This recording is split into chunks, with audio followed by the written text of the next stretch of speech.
evening, friends. This is your host to welcome you through the creaking door into the inner sanctum. Come in. Come in and pull up a tombstone. The chair situation is very grave here. Don't worry if it seems a little dark in here, too. I've made arrangements with a few ghostly forms to come and glow. By the way, don't mind that guy in the box over there. We scared him to death last week. He's been horizontal ever since.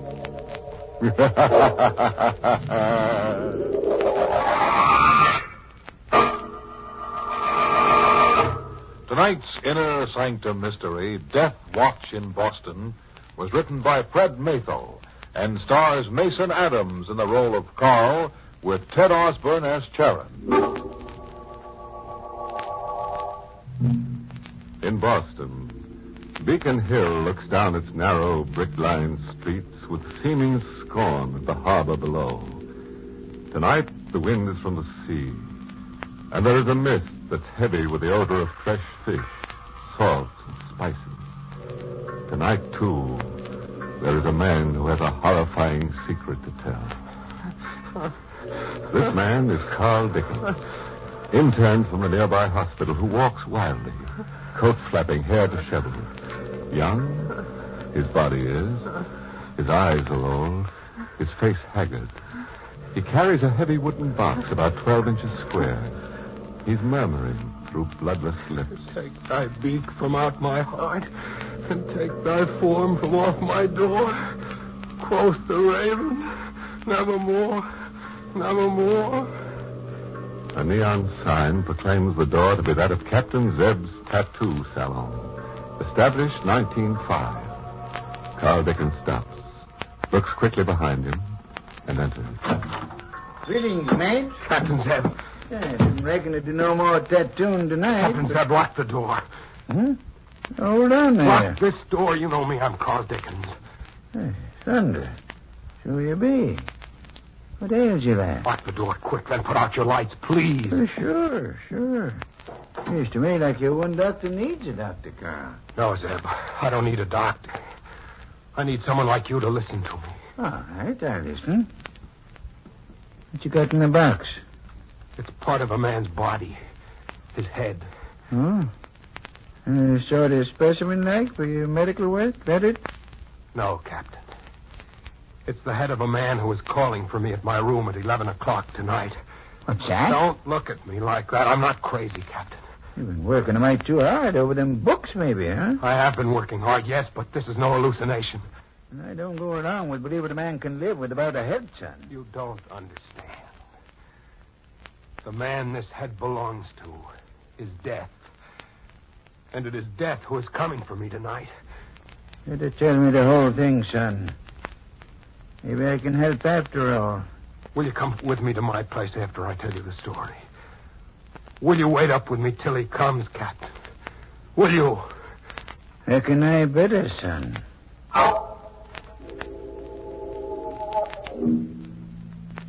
You know my place on Pinckney Street on the hill. It's narrow and cramped with century-old houses. I've got rooms on the second floor of one place, 29 Pinckney. I've been there 2 years since I first went to the hospital. In my living room, there's a bay window that juts out over the sidewalk below. That's where my desk is. 2 weeks ago tonight it was. I'd fallen asleep over my books. Something at the window woke me with a start, a tapping noise. I went to the window and stared. Perched there was a bird. A bird as black as the night itself. I opened the window. And instead of flying away, the bird hopped upon my desk and stood with head cocked to one side of my open book. By now, I knew I wasn't dreaming. I spoke to the creature as you might have. Hey, isn't it late for a bird to be around? Oh, it's late. It's late. It's later than you think. It's much later than you think. I stared open-mouthed at the open window through which the creature disappeared. Then I smiled, realizing that it must be a pet, a minor bird, perhaps. I went to bed then, thinking it an amusing coincidence that the bird had been taught to say, "It's late," and that I had referred to the hour myself. That's what I thought then. Until 2 nights later. That's when I met the stranger for the first time. You see, Captain, I have a bad heart myself, and I'd worked very hard to save a patient who had a heart ailment, the same rather rare heart condition I have. By 10 Wednesday night, I felt certain she'd pull through. Just as I was going off duty, my night nurse hurried to me. Dr. Dickens. Yes? Doctor, the girl in 14. Well? No. Are you trying to say she died? Mm-hmm. I'm sorry, Doctor. But I can't believe it. I did everything that could be done, and it looked certain. Are you positive? Yes, I am. Dr. Smith just confirmed it. Oh, Doctor, you worked so hard on that case. You're worn out. Why don't you go home and rest? I said... Doctor, what's wrong with you? What are you staring at? You were looking toward the window just now, as I was, weren't you? Well, yes, I think so. Why? Didn't you see something black fly past it, a bird? Well, no. Doctor, you look awfully pale. Can I get you something? No. I guess I'm tired. I'll go for a little walk and then straight to bed.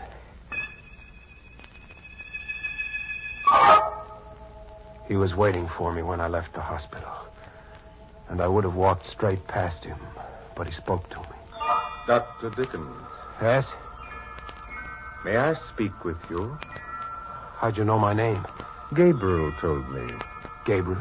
Yes, this is Gabriel. I think you've met. Oh, that's Gabe. Say, isn't that the bird that knocked on my window a couple of nights ago? Yes. We were out walking and Gabriel flew to your window. I see that you are very depressed. Can I help in any way, Dr. Dickens? No, thanks. Patient died. Always gets me down. Ah, and so needlessly, too.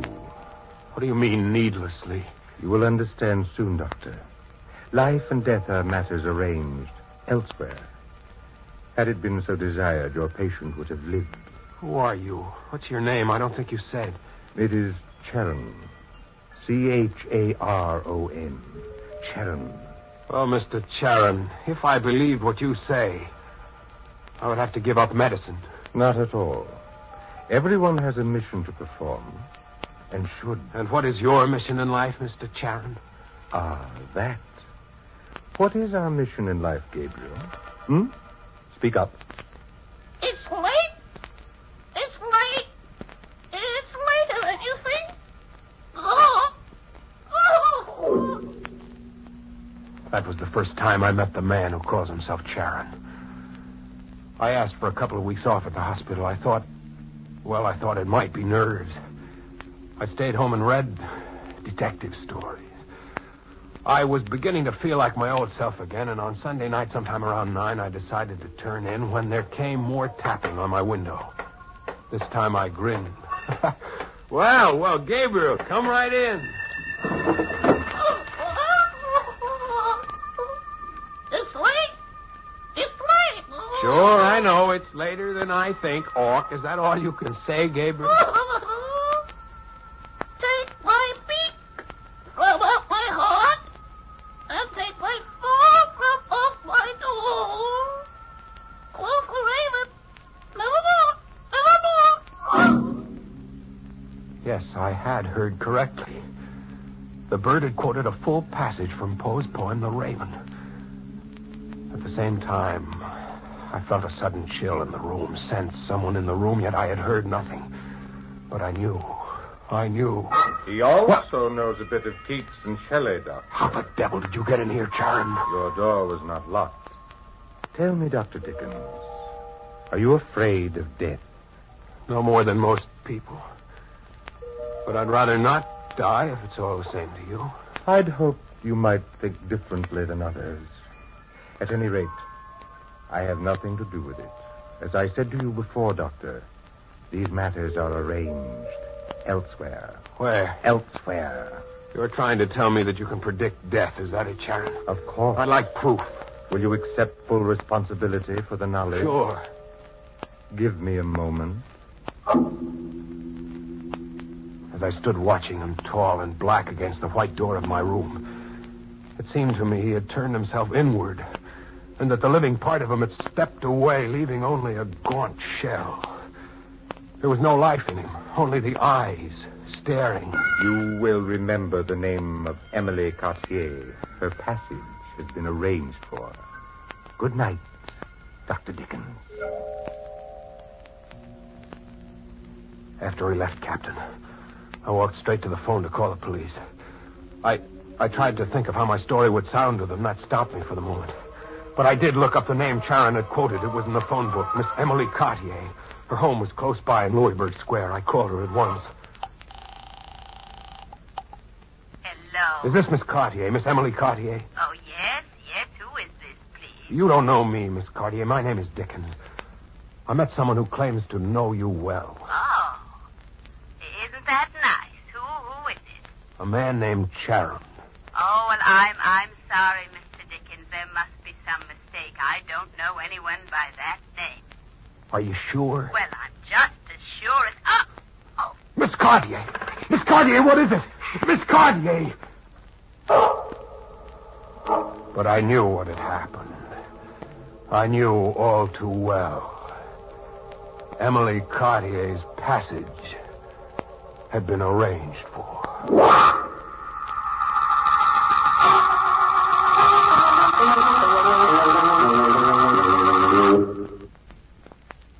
Hey. Anybody been giving you the bird lately? Very distinctive character, this Charon, don't you think? Pick him out in a shroud anywhere. Yes. Signs all his mail, eternally yours. Well, shall we get back behind the locked doors of Captain Zeb's tattoo salon? Now put yourself in Zeb's place. If a young, wild-eyed fella came to you with a wooden box, told you it contained the head of a man who was calling for him at 11 o'clock that night, what would you do? You'd listen, wouldn't you? Well, listen. Hold up now, lad. Let me get the straight line of this. This man you think of as sort of death in mortal shape. Him and his bird. They told you they could tell when the body was going to die? Beforehand? Yes.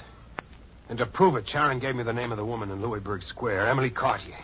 She was murdered while I talked with her on the phone. Yeah, and it's simple, lad. The man was mad. A murderer. He killed her. Did he? I thought that. I went to Louisburg Square after the call. I was determined to tell the first policeman I met the whole story. When I arrived at Emily Cartier's address, the place was teeming with excited people.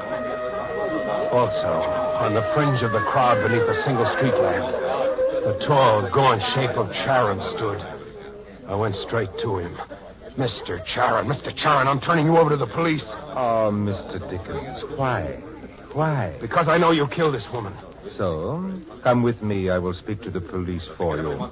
You don't dare. Come. All right. Come on, folks. Go on home. Go to bed, will you, please? Officer. Yep. Well, what do you want? Officer, my friend and I are a little alarmed about this tragedy. Why? Well, we live nearby, you see. Don't give it a thought now. We got the guy who did it.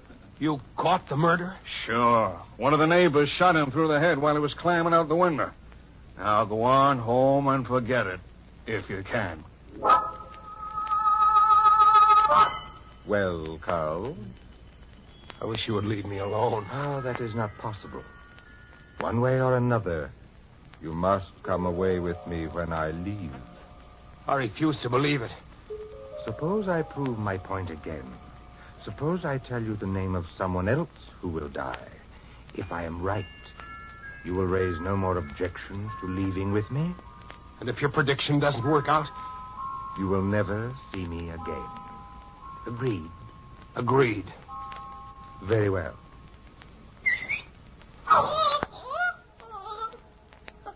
Gabriel, our friend would like to know who, do you know, is next to go. Simeon Black. He's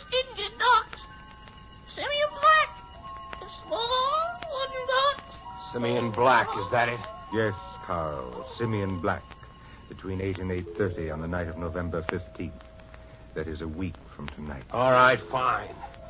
If Simeon Black doesn't die then, I will never hear from you again. That is correct.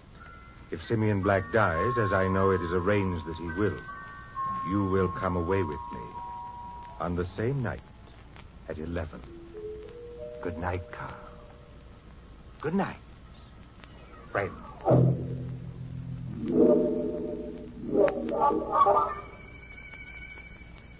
November 15th. It's tonight, isn't it? Yes, Captain Zeb, that's tonight. And what about Simeon Black, lad? This bargain you made now. I found Simeon Black. Found him this evening. He was a seaman. The docks gave me his address, a cheap rooming house near the Charles River.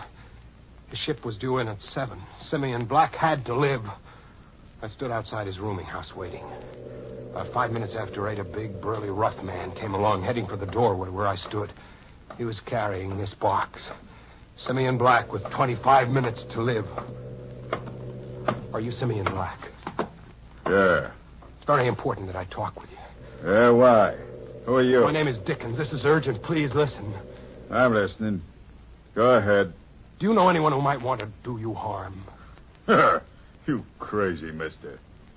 Sure I do. Couple of 100 guys all around the world. But you ain't one of them. Where are you? No, I'm not. But I talked with a man who said you were going to die between now and 8:30. That's why I'm here. Who? A man named Charon. A man who has a pet minor bird that talks. Yeah? I think we better go up to my room and talk, chum. Come on.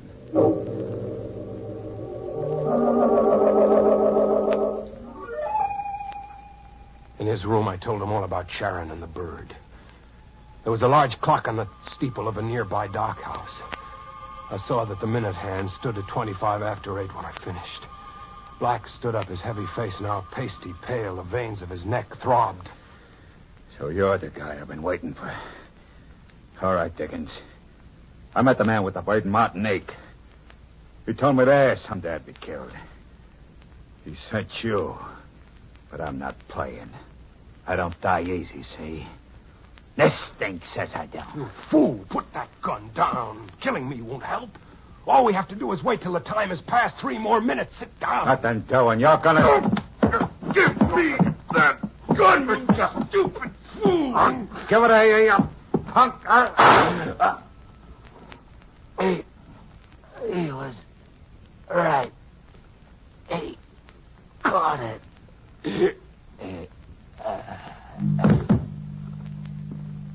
I couldn't believe my own eyes. I stood there gaping at the floor. The hook that had been Simeon Black was crumpled grotesquely on the bare boards of the room. His denim shirt staining darker and darker as I watched it. Through my fogged mind, I heard the clock strike the half hour outside. Simeon Black had died as Charon had predicted. But I had killed him. The gun was still in my hand as the door opened and Charon, tall, gaunt, lips smiling, eyes smoldering black, stood there. You see, Carl? I've kept my bargain. Simeon Black is dead. You made me do this. You played me against Black. You knew something like this had happened. Carl, when are you going to understand? Yes, I knew. But these things are arranged. By you. Of course. I made a bargain with you. Yes, you did, Carl. I will call for you at 11. We will leave together. No. You are leaving now, Charon. No! For a moment, I thought I hadn't hit him. He stood there without a tremor. Then from his thin, colorless lips, a trickle of blood coursed down his chin. I can't tell you the triumph of the moment. The days of supernatural, fantastic horror seemed to run out of me. The sight of his blood told me this man wasn't death. This was a clever man who had somehow used me. Everything seemed right again in the world. No matter what happened to me, no matter what.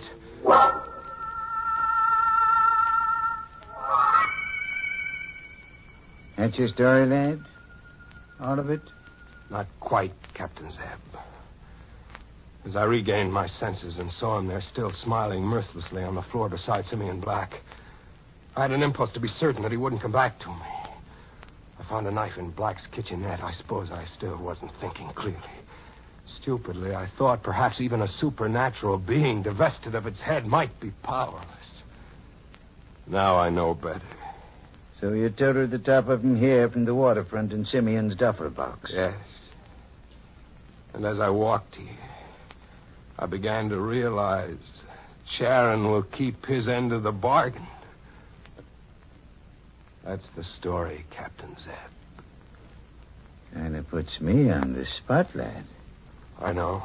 You want to call the police? Should you know? But you did promise to come to my place and wait till after 11 anyhow. I did. It's 15 of 11 now, lad. I'll go along with you. Go ahead.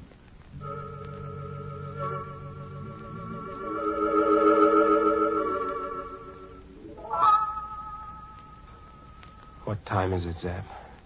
Most 11. But I tell you again, lad, ain't nothing gonna happen now. But I feel it. Sort of a chill. A tight, scared feeling about my heart. I know Sharon is coming for me. I feel it. Bosh. Listen, Zeb, listen. It's death coming. I feel it in my heart. Yeah, sure, but... All right, Sharon. All right. I'm ready. Carl. What's up? What the devil?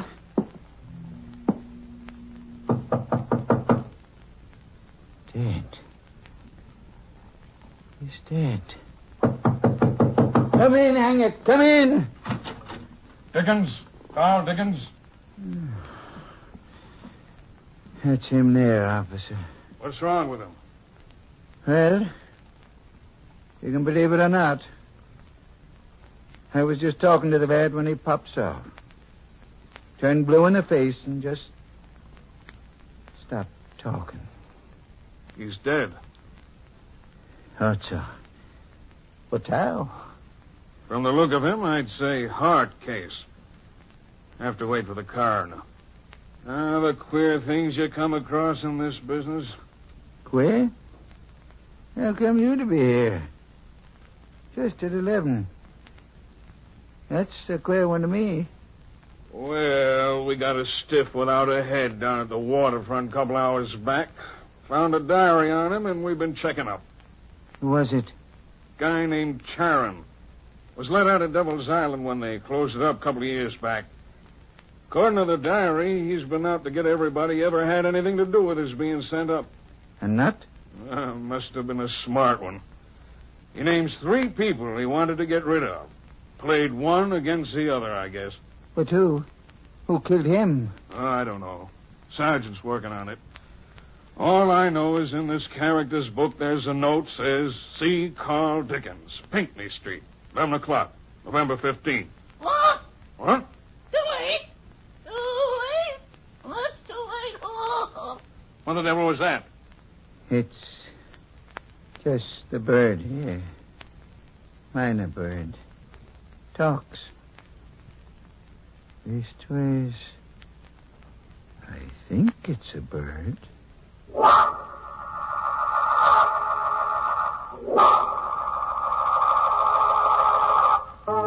My. You'd better see the headman, Zeb. You know, one thing to learn about all this is you should never lose your head in a crisis. Or you shouldn't lose your head anywhere, for that matter. Oh, yes, just a bit of advice, folks. If some bird comes up to you and says, it's late, you agree with them and call the zoo right away. It's probably a minor bird, and minors should be in bed when it's late.